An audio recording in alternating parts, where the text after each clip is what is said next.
इस वीडियो में हम इजाफी मालियत के कर्व को थोड़ा तफसील से समझने की और ये जानने की कोशिश करेंगे कि ये हमें दरअसल बताना क्या चाहता है। और इसी के ज़रिए हम ये भी समझने की कोशिश करेंगे कि इसके हिसाब से इस कारोबार में कितने मज़दूरों को काम पे रखना अक्लमंदी है। यहाँ याद रखना है कि इस वाले कर्व के इस हिस्से पे मज़दूरों की तादाद उनके फ़ी घंटा काम के हिसाब से देखी जा रही है, और ये वाली इजाफी मालियत इजाफी पैसा है जो हमें फ़ी बंदा फ़ी घंटे के हिसाब से मिल रहा है। इस ग्राफ को अब हम एक और तरह से समझने की कोशिश करते हैं। हम जब यहाँ सिफर से गए एक मजदूर की तरफ तो हमने कमाया 25 रुपए का फायदा। जब हम एक से दो हुए तो यहाँ पैसे थे 20 और बंदे बढ़े थे एक। तो हमने एक को ज़र्ब दिया 20 से, तो यहाँ फायदा हुआ 20 रुपए का।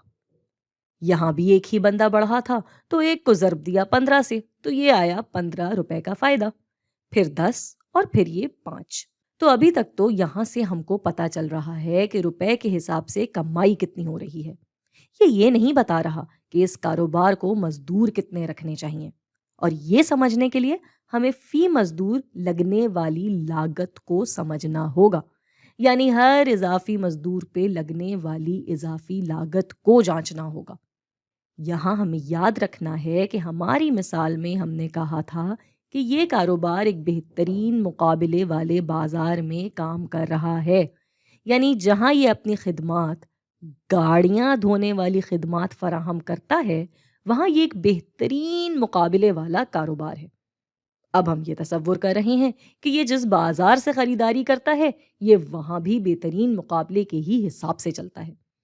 मिसाल के तौर पे मजदूरों के बाजार से मजदूर खरीदेगा तब भी ये उन्हीं उसूलों पे चलेगा जो कि बेहतरीन मुकाबलेबाजी के उसूल हैं। तो वापस अपनी मिसाल पर आते हैं। इस बाजार में जहाँ से हमने मजदूर लेने हैं वहाँ बहुत बहुत सारे ऐसे कारोबार हैं जिन्होंने हमारी तरह यहीं से मजदूर लेने हैं। तो यानी हमें इन मजदूरों को उस ही उजरत पे काम देना होगा जो इस कारोबार में पहले से मौजूद है। मिसाल लेते हैं कि बाजार में मौजूद उजरत है 10 रुपए फी घंटा। अब इसके होते हुए हमारे लिए कितने लोगों को काम पे रखना अक्लमंदी होगी? इस ग्राफ में देखा जाए तो बेहतरीन मुकाबले वाले बाजार के उसूल के हिसाब से इजाफी लागत का कर्व ये 10 रुपए पे सीधी लकीर की सूरत में नजर आएगा, क्योंकि ये तब्दील नहीं होगा। तो यानी जब हम सिफर से एक मजदूर पे आए तो हमारी लागत 10 रुपए बढ़ी, एक से दो पे आए तो मजीद 10 रुपए। ऐसे ही जैसे जैसे हम मजदूर काम पे रख रहे हैं फी मजदूर कमाई में भी तब्दीली आ रही है और लागतों में भी, मगर सिर्फ 10 रुपए से।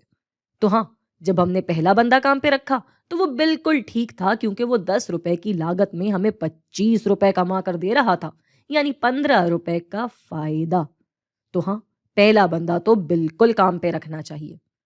अब दूसरे बंदे पे इजाफी कमाई है 20 रुपए और लागत है 10 रुपए, तो कमाई हुई 10 रुपए, तो हाँ दूसरा बंदा भी काम पे रखा जा सकता है।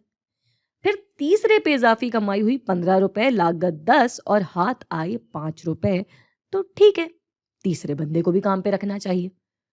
फिर चौथे बंदे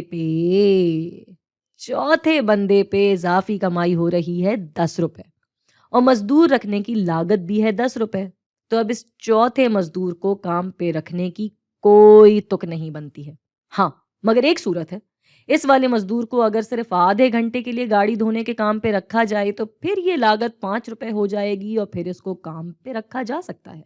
तो यानी यहाँ पे भी सिर्फ तब तक मजदूर को काम पे रखना अक्लमंदी थी जब तक इजाफी लागत और इजाफी आमदनी के कर्व की आपस में टक्कर नहीं हो गई, क्योंकि इसके बाद लागत आमदनी से बढ़ जाती है तो कारोबार नुकसान में चला जाता है।